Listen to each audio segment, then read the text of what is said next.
What's up, vapors? Thanks for checking out Daily Vape TV. My name is Nick, and today we're going to be taking a look at the Solo F2. Alright guys, so the random question of the day is, do you love or hate riding on roller coasters? I want to hear from you thrill seekers right down there in the comments box below. Personally, I'm going to say I love riding on roller coasters because ever since I was a little kid, we went to a place called Riverside. Now it's Six Flags of New England, and I wanted to ride the big boy coasters. I didn't want anything to do with those little kiddie coasters. I wanted to ride the big ones. Even before I was tall enough to ride, I just looked up and I said, someday I will be riding on that. And ever since then, I have been a big thrill seeker. I love riding on roller coasters and doing all sorts of crazy stuff like that. But I want to hear from you guys right down there in the comments box below. So today we're going to be taking a look at the Solo F2 all-in-one kit from a company called Vaptio. This one was given to me by Vape, with a big shout out and thank you going to Vape for allowing me to take a look at this device for the purpose of making this video. So this one combines a lot of great features from some of the other manufacturers, including the overall look and feel and body style of the Aspire CF. You have the top cap design like the Anakin T20, and it just kind of reminds me a lot of the Smokestick V8 as well. So taking a look online, this device comes in 4 different color options for you to choose from. You have black, blue, red, and gray. I have the gray one, as you can see here, and it's going to run you anywhere from $30 to $40. I've seen it in a variety of different places for different prices, but on Vape's website, it's 30 pounds, which roughly translates to around $40. So that's around the price you're going to pay for this thing here, which I think is still a really good value. And if you want to grab one for yourself, I'll leave a link right down there in the description below. But without further ado, let's go ahead and dive down to the close-up view and take a better look at this thing. Alright guys, so as you can see, we've got the Solo F2 starter kit in its original box, so let's quickly take a look around the packaging and then we'll talk about what's inside. So first and foremost, this is the European version, which has this big ass nicotine warning right there on the front, and to the best of my understanding, that's the only difference between the European and the American versions. But hey, you know what, that's just kind of interesting to mention there. As you can see, some spot gloss right there on the front with a picture of the device. We have UPC and big old warning right there on the side. On the side here we have the color indication, black, red, blue, pink, and gray. And on the back we have all of the other information about the device. We have what it contains, even with little pictures, which is kind of interesting and different. And we also have the scratch and check right there. We have the importer information and another big nicotine warning on the back. So with that, let's go ahead and take a look at what we get inside the box. First thing, the little QC check card and warranty card there. You're not going to be able to read that, so let's just throw it off to the side. We have, you know, the little thing that says make sure you prime your coils and all that. There you go. And then we have the manual. Now, this is a booklet style manual, so there we go. Color graphics and little tiny printing, so it's passable. It's passable, I will say that. No points off there. Now, here we have the device itself, and if you'll notice, it has the vape band already attached to it. Now, that is intentional because, as you can see here in the box, hopefully we can get that to focus, there's a little cutout space for the actual vape band. So it's actually meant to have that vape band inside the package, which I thought was kind of interesting there. So we have this kind of injection molded plastic piece that comes out. We have an extra coil underneath. There you go. We have a spare glass piece and some spare O-rings.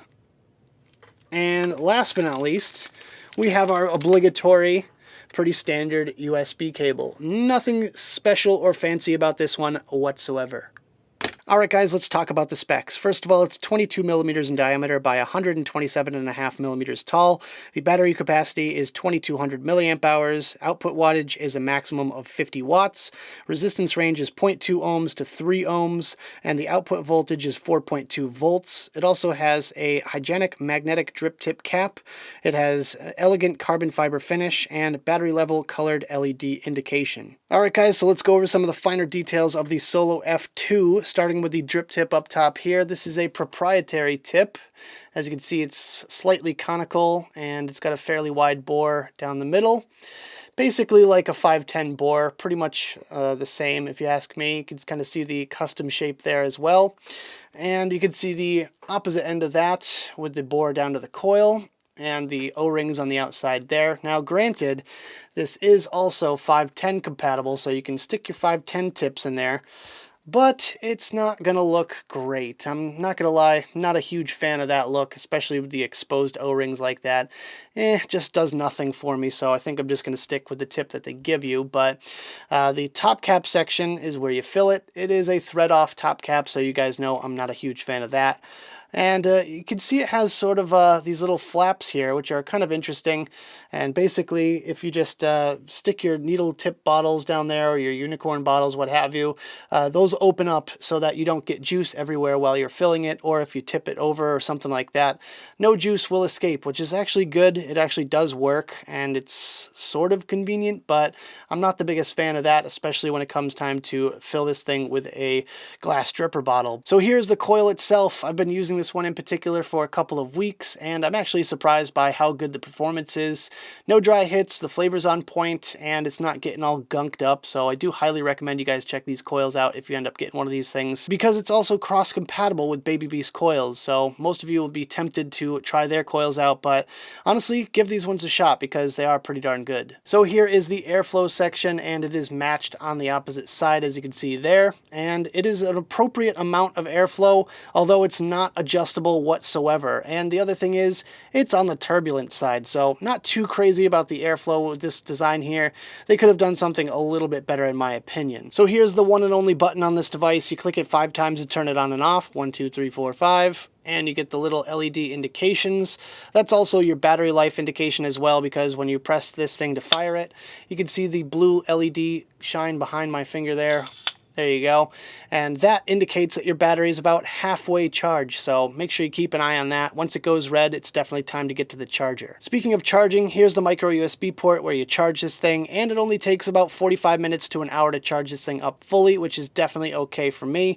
And that's one thing I really do love about this device, is how quickly this thing charges. And probably the coolest feature on this device, the magnetic top cap. Now, as you can see, it's got some slots cut in it. If you want a quick little vape without taking it off, you can do just that. And it's also going to prevent a lot of the gunk and dirt and grime and all that other stuff that likes to fall down into your drip tip. And if you work a dirty job, this is going to be something that's very useful for you. You can also remove the tip and put it on the base to use while you're vaping on it, and it just adds that little extra grip, which is really nice. But that's about all I've got to say for the close-up section for the Solo F2. Let's go back to the main screen, have a quick vape on this thing, and we'll talk about it some more.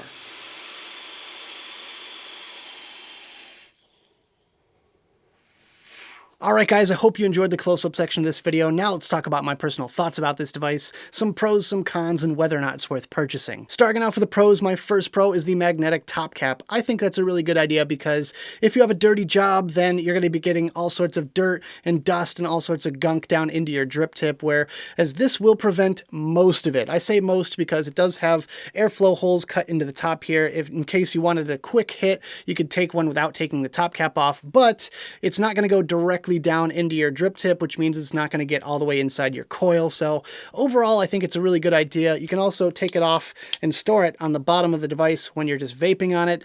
And if you're just going to put it away for the night or whatever, then you can just keep it with the top cap installed. My second pro for this one is the battery life. Now, comparing this one to other devices in the same sort of all-in-one category, this is right up near the top at 2200 milliamp hours. It's very impressive, and I've never actually killed this device. It's gotten to the point that I've gotten a little bit worried about it before I had to charge it up really quick. Not to mention the fact that the charging time is really quick on it as well, about 45 minutes to an hour, and this thing is fully charged. My third pro for this device is that it's easy to use. Anyone can pick this thing up and be able to use it in a matter of a couple of minutes. It's going to be great for those people that don't want to get stuck with a pod system, but also don't want a full-fledged mod where they have to worry about wattages and temperatures and all that stuff. This is right in between those two categories, and it's going to be great for someone that's just starting vaping and, you know, doesn't want to spend a whole lot of money. This thing is going to be great for that type of person. And my fourth and final pro for this device is that these Vaptio coils are pretty darn good. I'm kind of surprised in how good the coils are. I've never gotten a dry hit. The flavor is pretty darn good, and they last. I've been using this over the past couple of weeks with not the kindest juice to coils, and it's still rocking very, very strong. Flavor is still on point, and you know what? I'm overall impressed. Even though this is compatible with other coils, I might still stick with these Vaptio ones. That's how good they are.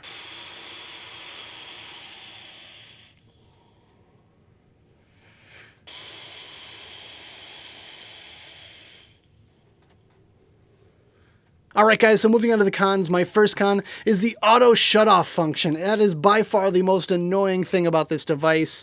This thing will shut off after about 30 seconds of inactivity, and you have to click the button to turn it back on again, which is super duper annoying. Now granted, I can see why they included that feature, because they don't want you walking around with a mod in your pocket that can fire off at any second, but it's just super duper annoying, especially when I'm concentrating, working, sitting at my desk on the computer or something, and I go to take a puff off of it, and it's off. I have to turn it all the way back on before I can take a puff on it. That is just one thing that I cannot stand about this device.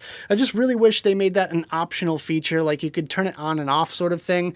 But, you know, again, I could see why they included it. And my second con for this device is the low juice capacity. This thing holds 2 mils of juice, which is TPD compliant, and the reason I went with that capacity. But for me personally, I need a sub-ohm device to hold at least 3.5 mils to even be considered reasonable. 5 mils or greater is preferred, but 2 mils is just not enough for me. I'm going to fill this thing every half an hour if I'm vaping on this one all the time, and for me that's just not worth it. And my third con today are the little juice flaps at the top section where you go to fill it. It's just kind of annoying when you're filling this thing up and those things are in the way. Now granted, they do actually work. I'm going to take the top cap off here and I'm going to hang it upside down. So yes, those little flaps actually do hold the juice back. It's not leaking or anything, and they're doing their job there, which is great, but it's just really tough when you have a glass dripper bottle and you're going to fill this thing up. It's super duper annoying. It's really only good if you have a unicorn bottle because it fits right in there, no problem.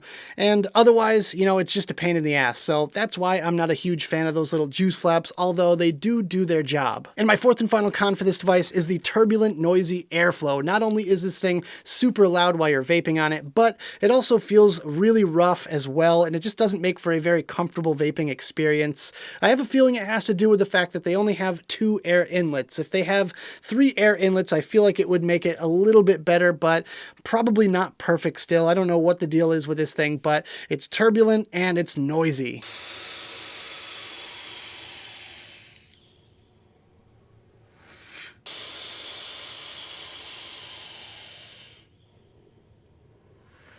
Alright guys, so at the end of the day, is this thing worth purchasing? Would I go out of my way to pick one of these up if I didn't get this one in for review? Personally, I'm going to say yes to this one, but only just barely. It's holding on by a tiny thread, and, you know, I can understand why it can hold up in the UK and European market being 2 mil, but personally, I just need a bigger tank.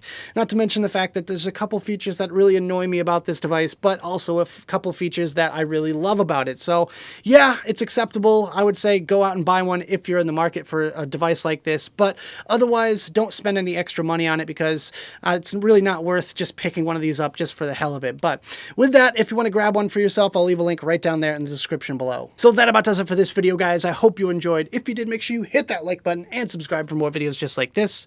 Don't forget to click that notification bell right next to the subscribe button if you want to be alerted whenever I upload videos. Also, make sure you leave me some comments in the box below. I'd love to hear your thoughts on the Solo F2 or anything else you guys want to discuss down there. Make sure you check out the advocacy and my social media links right down there in the description. Also, check out my Facebook group, the Daily Vape TV Cloud Crew. It's a lot of fun. We post some hand checks and polls and all sorts of other stuff in there. Check it out, guys. Thank you so much for tuning in, and as always, vape on.